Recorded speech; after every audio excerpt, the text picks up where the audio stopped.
I've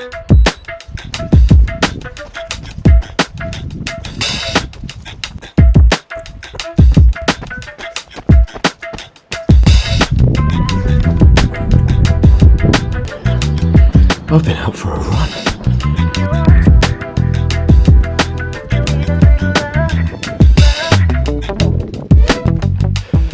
I'm aware that most of the content on this channel, particularly at the moment, is bike related, but I do run occasionally, swim infrequently at the moment, but got me thinking this week.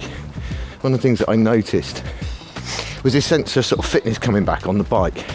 Not in a metric sense, not to do with heart rate particularly or power or anything like that. Just an overwhelming sense of feeling of fitness coming back. Got me thinking, what are those things? What is actually fitness? How do we quantify it? What does it mean?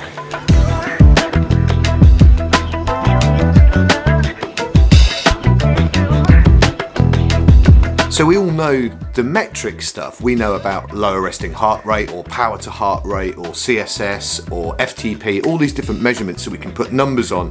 But I'm interested in those telltale things that we feel both in our head and our heart that you can't actually put numbers on.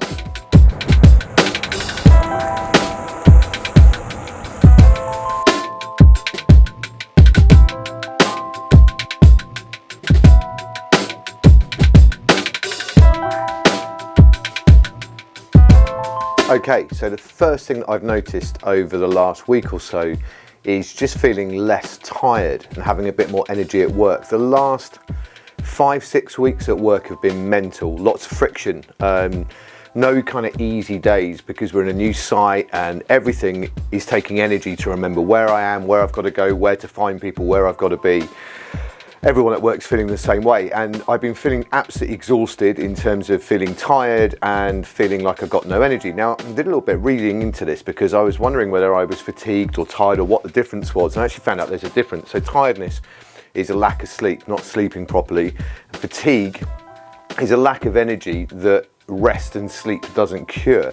Now, this is interesting because I'm going to talk about fatigue in a bit, but maybe not in the same way. But since I've been exercising regularly, mainly with the commuting, but also some running here and there, I've noticed my sleep patterns have improved. I'm actually getting a better night's sleep, and as a result of that, and somewhat ironically, the more energy I seem to be expending, the more energy I seem to have during the day. However, one thing I have noticed over the years is that when I'm super fatigued, when I'm right in the depths of some really hard block of work or training or racing, like doing the Grand Tour a couple of years ago or London to Paris this year, is that I really struggle to get to sleep, even though I'm really tired. So the second thing that I've noticed relates to fatigue. Now, not the type of fatigue we're talking about in terms of exhaustion or tiredness or fatigue. I'm talking more about muscular fatigue, the fact that my legs remind me every time I go up the stairs that I'm doing some exercise. And I'm pretty sure I'm not alone in saying that I actually really like this feeling of my legs feeling. One of my club mates once described the feeling as your legs feeling wooden. I completely agree with that, and I love the feeling. So that's another sign that my muscles are getting a workout, is this kind of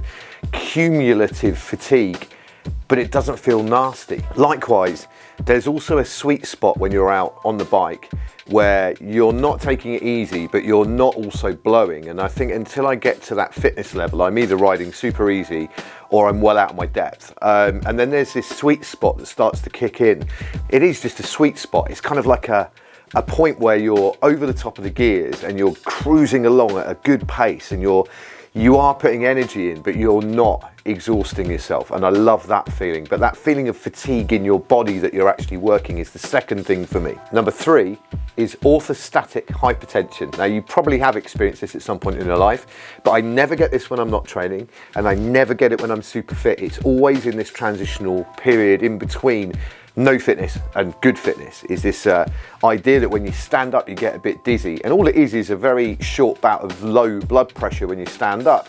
Nothing to be worried about. I've been to the doctors many times to make sure there's no problems with that, but I actually quite like that feeling of standing up from the sofa or standing up from behind the desk and getting that slight little wooziness. But it's another tell that I'm on the right track. And number 4 is eating related, and it's not something that I've actually gone out of my way to do. It's kind of almost my body telling me what I do and I don't need to eat.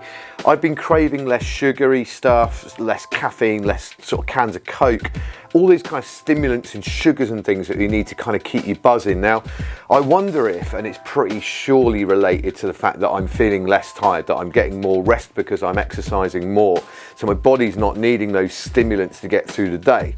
On the flip side of that, I am craving more denser food. I wouldn't say necessarily healthy foods, but more things like rices and pastas and sort of food that's going to give me good fuel for my commuting.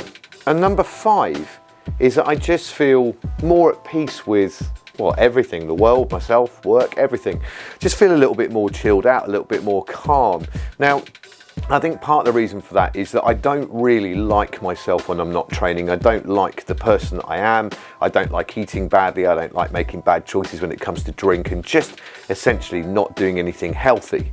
But I think there are further elements to this. Some of it is the mindfulness of being on the bike and being out on amazing winter mornings and seeing the sunrises and stuff like that. Just that element of mindfulness definitely comes into it. But I also think the interaction with people, ad hoc out on the road, chatting to other riders, or actually planned rides with my friends and stuff, definitely has an impact. So those 4 really important hormones and neurotransmitters that we crave definitely come easily when you're training: dopamine, serotonin, endorphins, and oxytocin.